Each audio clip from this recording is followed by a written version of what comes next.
Hey, salut les ninjas, ça fait un moment qu'on me pose de temps en temps la question, et pour une fois je me suis dit que j'allais y répondre en vidéo, comme ça je vais pouvoir élaborer un petit peu plus qu'en live. Je voulais vous parler de ce que c'est que le gaming pour moi, qu'est-ce qui m'a poussé dans le monde du gaming, qu'est-ce qui a développé ma perception du gaming et pourquoi pour moi aujourd'hui c'est aussi important. Et du coup pour ça on va faire une petite frise chronologique tous ensemble. Alors pour moi, le gaming, ça a commencé quand j'étais plutôt jeune. Ça a dû commencer réellement vers mes 6-7 ans. À cette époque-là, j'avais une Super Nintendo avec mon frère. Je jouais assez peu parce que les jeux étaient assez compliqués quand même. Ça passait par Aladdin, Home Alone, mais principalement les gros jeux qui étaient beaucoup joués entre lui et moi, c'était Mario Kart et Zelda Link to the Past. C'était vraiment encore les époques pixel, tout ça. C'est d'ailleurs ce qui peut-être aujourd'hui fait que j'aime autant le pixel art et les jeux un peu pixelisés. Il y a peut-être le côté nostalgique et le côté c'était la bonne époque quoi. Plus tard est arrivé, bon je devais avoir, j'étais encore jeune je pense. Ouais, je devais arriver vers les 8 ans. On a eu une PlayStation 1 et mon frère a commencé à vraiment se pousser dans la série Final Fantasy. J'ai pas accroché à tous les opus et c'était encore trop dur pour moi à jouer. J'étais vraiment mauvais, ça me frustrait, etc. Mais j'adorais regarder mon frère jouer. On pouvait le regarder pendant des heures. Il y a eu Final Fantasy 7. Après, il entamait le 6 qui était un petit peu plus âgé. Et il y a eu mon coup de cœur, hein, mon premier gros coup de cœur jeu vidéo où ça a été Final Fantasy 8 pour son histoire, pour tout le lore qu'il y avait autour, tout l'univers. C'est vrai que les autres Final Fantasy, j'étais un petit peu plus réservé. Je me suis pas trop plongé dedans, mais celui-ci, ben, peut-être pour ce côté un petit peu plus dans l'amour, dans le drame, etc. Je me suis plus intégré et ça a été vraiment pour moi mon premier coup de cœur, mes premiers personnages coup de cœur. Et bon, ça s'est pas prolongé sur les autres Final Fantasy et c'est peut-être d'ailleurs pour ça que c'est le seul que je retiens réellement. Ensuite, il y a eu un déménagement et on va plus se retrouver vers mes 13 ans où pour mes 13 ans j'ai vraiment voulu avoir une PlayStation 2 et pour ça il a fallu que je me batte. C'était, enfin ça se fait encore, mais c'était l'époque où si je ramenais 17 de moyenne ou 15 de moyenne, ça y est, j'avais le droit à ma PlayStation. Et j'ai réussi à l'avoir. J'ai eu la PlayStation 2, la Slim, la toute petite. Ça faisait très bizarre d'ailleurs quand j'allais chez mes amis qui avaient eux la maxi monstrueuse. Et, euh, et j'avoue que j'ai pas eu beaucoup de jeux sur PlayStation 2 qui ont vraiment su me marquer. C'était vraiment mon frère qui jouait encore beaucoup. Moi, j'étais vraiment pas bon. Par contre, c'est vrai que j'ai découvert la série des Sims. Ah ouais, j'ai accroché à la série des Sims. Je jouais à tous les opus qui étaient sur PS2 et j'ai même, je dois avoir encore chez moi, un vieil opus qui était les Herbs, qui était un genre de Sims mais un petit peu plus décontracté, un monde plus ouvert. On passait moins de temps chez soi à se développer et plus de temps dehors à travailler, etc. Pour moi, ça a été un bon jeu aussi. Bon, le jeu doit plus marcher, mais je vais voir si je peux le retrouver. Et du coup, ouais, j'ai pu retrouver le très vieux jeu PlayStation 2, les Herbs Sims in the City. Et je me rappelle aussi qu'il avait fait parler parce que à l'époque, groupe qui marchait beaucoup et dont on n'entend plus trop parler, les Black Eyed Peas avaient fait carrément la bande son du jeu, ce qui était ouf. Et je me rappelle de la fin du jeu où finalement quand t'as beaucoup travaillé, quand t'as développé plein de trucs dans plein de villes et que t'es devenu assez riche, tu t'achètes un Palm House et tu peux carrément commencer à imprimer ton argent pour ne plus avoir à travailler. C'était vraiment une autre époque quoi. Après on peut dire qu'une autre passade s'est faite plus vers mes 16 ans, donc quelques années plus tard, où depuis j'avais commencé à vraiment me mettre, je sais pas, 2 ans avant, à Dofus. Hein, le premier MMO que j'ai vraiment fait, j'y ai passé un nombre incalculable d'heures, et c'est même là que j'ai obtenu mon pseudo qui me suit même jusqu'à maintenant, qui est Titeka. Alors, pour ceux qui ne sont pas adeptes du jeu, dans le jeu Dofus, il y a une classe qui est les Ekaflip, qui sont les hommes et femmes chats, et jouer un Ekaflip, mais on pouvait pas s'appeler Eka. ou ni Ekaflip, c'était trop pris, c'était ECA à l'époque, donc j'ai mis EKA et le diminutif de petit parce que j'étais encore jeune et je trouvais ça mignon, donc c'est devenu Titeka pour petit Eka et ça me suit en fait. Même si aujourd'hui, je sais que le diminutif de petit veut dire bien autre chose en anglais, mais c'est pas très grave. Et du coup, ouais, comme j'ai commencé à beaucoup jouer sur PC, j'ai aussi développé Minecraft. J'ai commencé à découvrir Minecraft et à beaucoup m'y accrocher. Le premier vrai univers de création totalement libre pour l'époque et même pour moi en fait. Et je pouvais vraiment laisser mon imagination déborder. Il y avait aussi pour moi la découverte de YouTube, donc les premières découvertes de The Fantasio 974 et Bob Lennon. D'ailleurs, ont formé un peu, je pense, ma jeunesse. Je crois même qu'à 17 ans, j'ai dû avoir un autographe de Bob Lennon sur une convention à Lyon. C'était une autre époque. Et je jouais encore beaucoup à Dofus, en y réfléchissant bien. Je pense que j'ai dû arrêter quand j'ai eu 18 ans et reprendre peut-être plus tard dans l'année. J'ai vraiment jamais décroché avant, il y a peut-être 5 ans maintenant que je n'y joue plus. Et une autre grosse découverte des jeux PC à l'époque, c'était les débuts des balbutiements, des rumeurs sur Skyrim et du coup du studio Bethesda, et j'ai pu découvrir Fallout 3 exactement. Et là ça a été vraiment la découverte d'un nouvel univers que j'adorais. C'est peut-être même la première série qui m'est vraiment inspiré. J'adorais y jouer.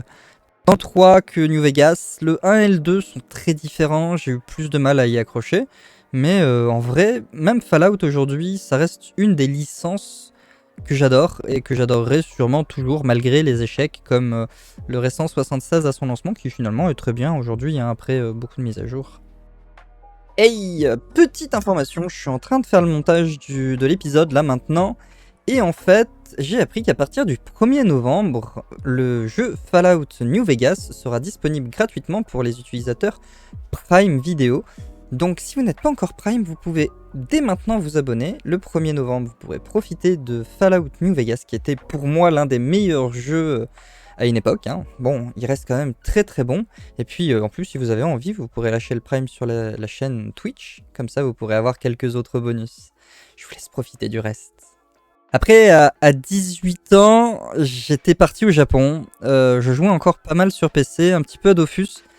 C'était compliqué parce que avec les 7 à 8 heures, ça dépendait de l'époque, les 7 à 8 heures de décalage horaire, j'avais beaucoup de mal à me réunir avec mes guildes. Non, en fait, c'était beaucoup plus difficile de faire des donjons solo et j'ai commencé, je pense, à me décrocher un petit peu du jeu. Bon, ça faisait... J'ai joué peut-être juste pour faire mes quêtes quotidiennes, pour dire coucou et tout, mais par contre, je me suis lancé sur la 3DS. Et j'ai passé beaucoup de temps sur la 3DS. J'ai découvert Kirby. Alors à l'époque c'était Kirby All Star ou quelque chose comme ça. Ça m'occupait très bien mes soirées ou dans le métro en revenant du travail. Je me suis mis à ce jeu, à cette petite boule rose qui aujourd'hui aussi, comme Fallout quelques années plus tôt, était devenu en fait une de mes séries préférées, un de mes personnages préférés, tant parce qu'il est mignon, puis parce qu'il est... En fait, il reste simple, et il aime beaucoup manger. Bizarrement, ça me ressemble un peu, en fait. Et en fait, à partir de cette époque, on peut dire que j'ai commencé à vraiment définir que j'étais geek. C'était assez mal vu, à mon époque. Être geek, c'était quelqu'un qui reste devant son ordinateur, il fait sa vie, et en fait, j'ai fini par m'habituer à l'idée que c'était un univers, c'était différent. J'étais pas enfermé dans ma chambre, je sortais, je voyais mes amis, j'avais voyagé, j'étais parti au Japon 1 ou 2 années plus tôt. Et en fait, je pense que c'est à partir de ce moment-là que j'ai fini par me dire, en fait, je peux représenter mon univers, je peux m'acheter des trucs, je peux me laisser aller, sans avoir honte en fait. Et à partir de là, je pense que j'ai vraiment pu vivre le côté geek, le côté gamer comme je l'ai voulu. Et maintenant, aujourd'hui, ça me poursuit, hein, j'achète encore des goodies, c'est moi en fait. Mais il faut comprendre aussi que le gaming, c'est une partie qui permet de se recentrer.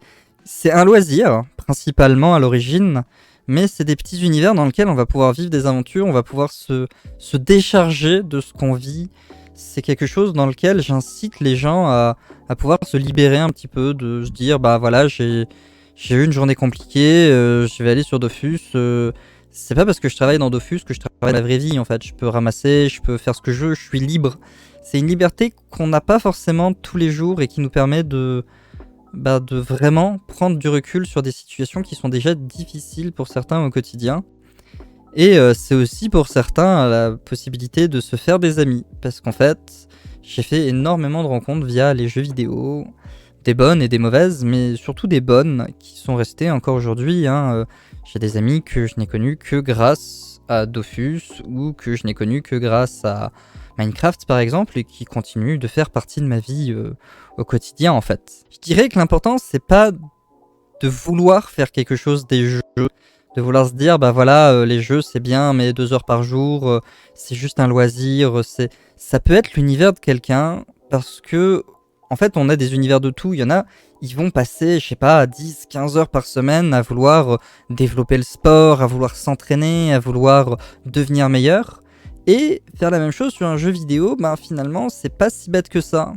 Il y a je sais pas, bon je suis un petit peu jeune pour ça mais il y a 30-40 ans les collections de timbres, c'était pas si mal vu que ça. C'était une collection comme une autre. Si la personne y passait tout son temps et son argent, c'était pas très grave. Si aujourd'hui on passe beaucoup de temps et un peu d'argent dans des jeux vidéo, c'est pas la fin du monde en fait. Ça permet pour certains de se défendre, de se détendre, je veux dire, et même pour certains d'effectivement se défendre par rapport à des conflits qu'ils pourraient avoir à gérer. Pour moi, surtout au Japon, en fait, la découverte de Kirby, ça m'a permis de dépasser une certaine part de solitude dans un pays où c'était très difficile de se faire des amis, c'était très difficile pour moi de prendre certains repères.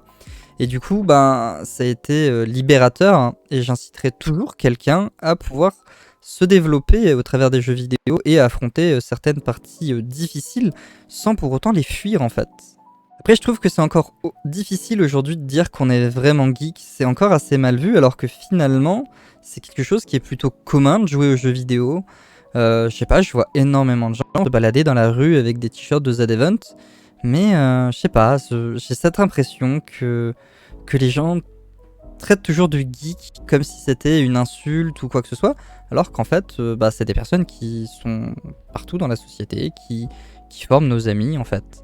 Et c'est même peut-être des fois plus sain que de se concentrer sur un autre loisir qui pourrait être moins bon pour la sociabilité ou voire même le porte-monnaie en fait. En fait, aujourd'hui, ce qui fait que je suis tellement bien dans le monde du streaming, c'est vraiment que je peux échanger avec des gens qui ont finalement les mêmes valeurs que moi sur certains points et surtout se retrouver autour du média, du jeu vidéo. On va pouvoir jouer ensemble, on va pouvoir échanger, on va pouvoir parler.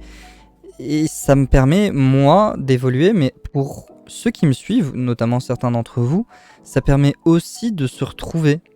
On n'a pas besoin d'aller, je sais pas, dans un bar ou dans un club ou dans une association. On peut juste ouvrir Twitch, se retrouver, discuter et des fois même ne pas parler justement de certaines choses qui sont difficiles. Juste se dire, là, on va aller, je sais pas, capturer un point, on va aller construire une église. On va aller, qu'est-ce qu'on fait aussi sur mes streams? On meurt souvent en fait, on meurt beaucoup. Mais en fait, on peut juste s'amuser. On peut passer des bons moments ensemble sans avoir besoin derrière de créer quelque chose ou de vouloir se lancer dans un projet immense et pharaonique.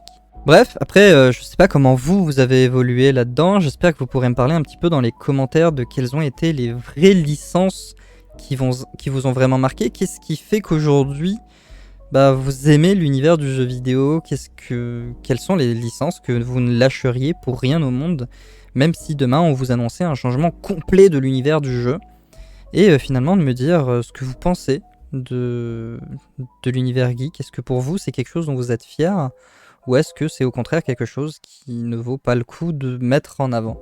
Quoi qu'il en soit, c'était sûrement une vidéo très courte, après le montage en tout cas, et je vous remercie à tous d'avoir été là. On se retrouvera la semaine prochaine pour une nouvelle vidéo, ou en attendant dans la semaine sur ma chaîne en live, qui est juste ici. Ouais, voilà, là. Et en attendant, je vous souhaite à tous de bien prendre soin de vous, de passer une très bonne semaine, et à la prochaine. Ciao, ciao.